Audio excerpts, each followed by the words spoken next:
హిందీని మీరు రుద్దుతున్నారు, సౌత్ లో దక్షిణాదిని అంటారు. అన్ని దేశ భాషలే కదా. తమిళ్ హిందీ రాకూడదు అంటుంటే నాకు అనిపించింది మనసులో ఒకటే. आंध्र प्रदेश के डिप्टी सीएम और जन सेना पार्टी के प्रमुख पवन कल्याण ने तमिलनाडु के नेताओं पर बड़ा हमला बोला है। उन्होंने सवाल उठाया है कि अगर हिंदी भाषा से इतनी दिक्कत है तो फिर तमिल फिल्म इंडस्ट्री के लोग अपनी फिल्मों को हिंदी में डब करवाकर करोड़ों रुपए क्यों कमाते हैं।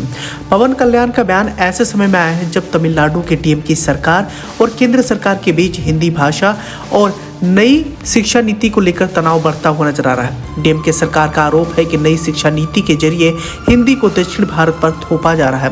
पवन कल्याण के इस बयान से अब बवाल मचता हुआ नजर आ रहा है। दरअसल जनसेना पार्टी के 11वें स्थापना दिवस पर बोलते हुए पवन कल्याण ने कहा कि भारत को तमिल समेत सभी भाषाओं की जरूरत है, न कि सिर्फ 2 भाषाओं की। उन्होंने सवाल उठाया कि कुछ लोग संस्कृत का विरोध क्यों करते हैं और तमिलनाडु के नेता हिंदी के खिलाफ क्यों हैं जब वो खुद बॉलीवुड से पैसा कमाते हैं। वैसे बीजेपी ने पवन कल्याण के बयान को सही ठहराया और डीएमके सरकार को आड़े हाथों लिया है। बीजेपी नेता रचना रेड्डी ने कहा कि तमिलनाडु के नेता अपने बच्चों को फ्रेंच और जर्मन जैसी विदेशी भाषाएं सिखाने के लिए तैयार हैं, लेकिन हिंदी से परहेज करते हैं। बीजेपी नेता विक्रम रंधावा ने इस मुद्दे को राष्ट्रवाद से जोड़ते हुए कहा कि हिंदी भारत की राष्ट्रभाषा है और इसे पूरे देश में बढ़ावा दिया जाना चाहिए। लेकिन इसी कड़ी में दक्षिण भारत के दिग्गज अभिनेता प्रकाश राज ने पवन कल्याण को जवाब देते हुए कहा कि अपनी मातृभाषा को बचाने की बात करना नफरत फैलाना नहीं है। उन्होंने कहा कि हर व्यक्ति को अपनी भाषा पर गर्व होना चाहिए और ये हिंदी विरोध नहीं है, बल्कि अपनी संस्कृति को बचाने की लड़ाई है। अब ये मुद्दा इतने बड़े लेवल पर क्यों आ गया, इसके पीछे का रीजन भी हम आपको बताना चाहेंगे। दरअसल नई शिक्षा नीति के तहत हिंदी को तीसरी भाषा के रूप में अनिवार्य किया जा सकता है, जिसका तमिलनाडु सरकार विरोध कर रही है।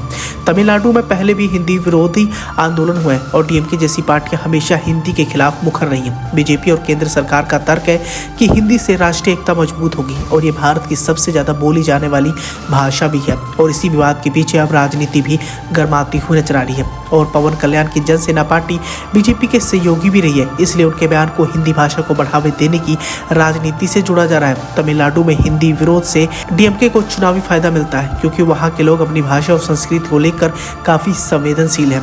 बीजेपी दक्षिण भारत में अपनी पकड़ मजबूत करना चाहती है और हिंदी के मुद्दे को वहां के लोगों से जोड़कर अपने पक्ष में माहौल बना रही है। ऐसे में आप भी समझ सकते हैं कि पवन कल्याण के इसी बयान से अब राजनीति गलियारे में भी हलचल देखने को मिल रही है। फिलहाल इस पूरे मुद्दे को लेकर आपने क्या प्रतिक्रिया देनी है, कमेंट कर अपना सुझाव देना बिल्कुल ना भूलें।